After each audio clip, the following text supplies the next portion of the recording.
안녕하십니까. 신용상담 사례 강의를 진행하게 된 신용회복위원회 박지상 선임심사역입니다. 오늘 강의는 신용상담의 기본 이론과 신용플러스를 통한 신용상담의 특징, 그리고 신용플러스의 주요 상담 사례에 대해 말씀드리고자 합니다.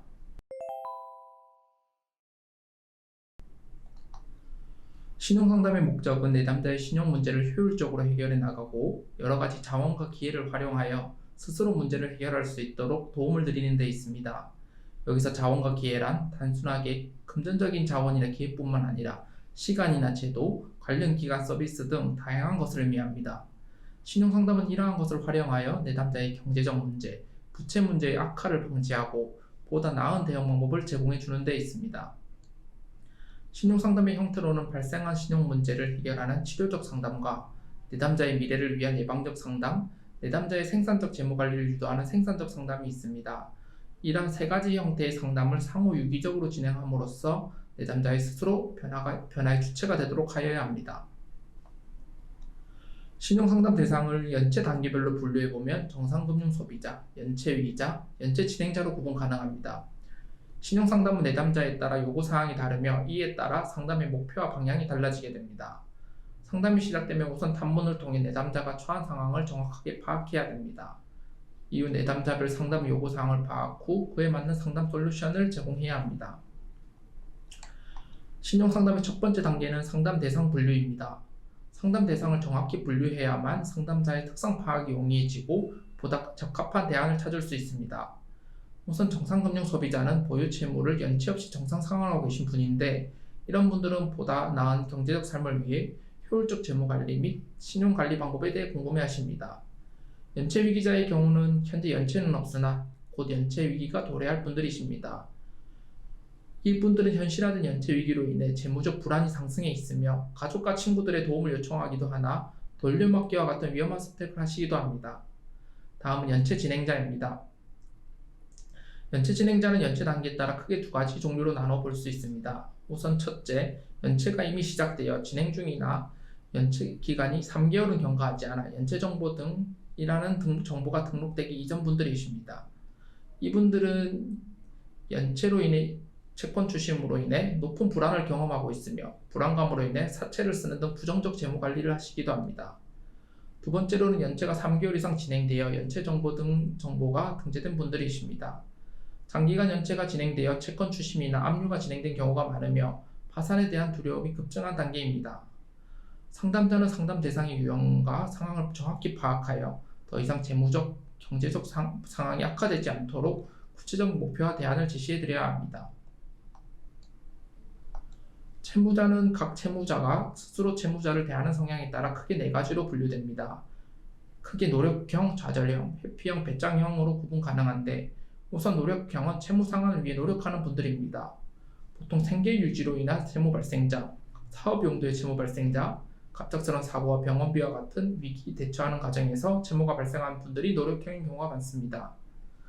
두 번째로는 좌절형입니다. 이분들은 채무 상환에 대한 부담이 커져 채무 이행에 대한 무력감과 절망감을 지닌 분들입니다. 이로 인해 자존감은 낮아지고 심지어 우울 증세까지 보이는 분들도 많습니다. 세 번째로 회피형입니다. 회피형은 채무 상환에 어려움이 봉착했을 때 흔히 나타나는 유형인데 재무적 불안이 매우 높은 경우가 많습니다. 대처 방법에 대한 지식이 없어 단순히 채무 문제를 회피하는 경우가 많으며 이런 회피형에 대해서는 적절한 제도 안내 및 채무 상환의 독려를 유도하여 빠르게 문제 해결을 유도해야 합니다. 회피형 성향이 장기화될 경우 좌절형이나 배짱형으로 전이되는 경우가 많기 때문에 빠르고 정확한 상담이 필요합니다. 마지막으로 배짱형입니다. 배짱형은 연체로 인한 추심행위에 대해 무감각한 반응 혹은 분노를 보이는 경우가 많습니다. 채무 상환을 위해 노력을 하지 않으시나 채무 상환의 필요성에 대해 안내의 필요성이 매우 높은 분들입니다. 이러한 채무에 대한 대응 성향을 파악함으로써 보다 적절한 상담 대안을 제시해 드릴 수 있습니다. 해당 내담자에 대한 파악과 진단이 완료되면 솔루션을 제공해 드려야 합니다. 상담 솔루션은 사실 워낙 다양하지만 크게 채무조정, 신용관리, 재무관리, 복지지원 등을 들 수가 있습니다. 상담사는 다양한 솔루션을 숙지하여 내담자의 특성에 맞게 제공해 드려야 합니다.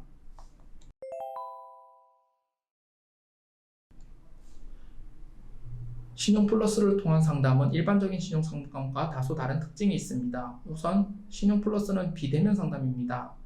내담자는 특정 기관에 방문하여 진행하는 대면 상담이 아니라 앱에 접속하여 상담 신청을 하고 상담도 전화를 통해 이뤄지기 때문에 고객과 상담사가 상호 대면하지 않습니다. 둘째, 상담사는 고객이 생년월일, 상명, 전화번호 등 제한된 정보만 가지고 상담을 진행함에 따라 정확한 신용상담을 진행하려면 구체적인 단문이 필요합니다. 셋째, 고객이 신용플러스를 통해 상담 신청하는 과정에서 신용플러스 내 서비스인 신용진단 및 교육기술을 연계하여 진행할 여지가 있습니다.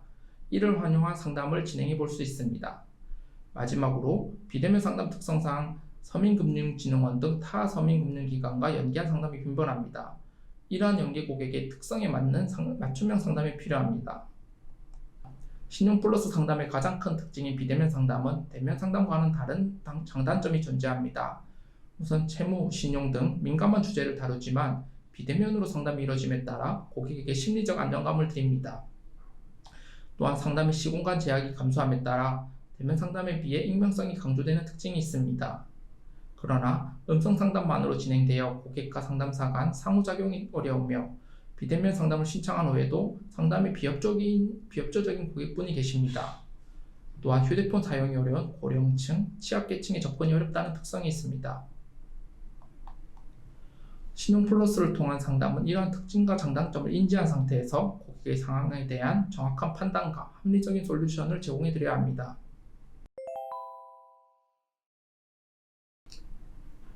이제부터 말씀드릴 상담 사례는 실제 신용플러스 상담 과정에서 발생했던 사례 위주로 구성하였습니다.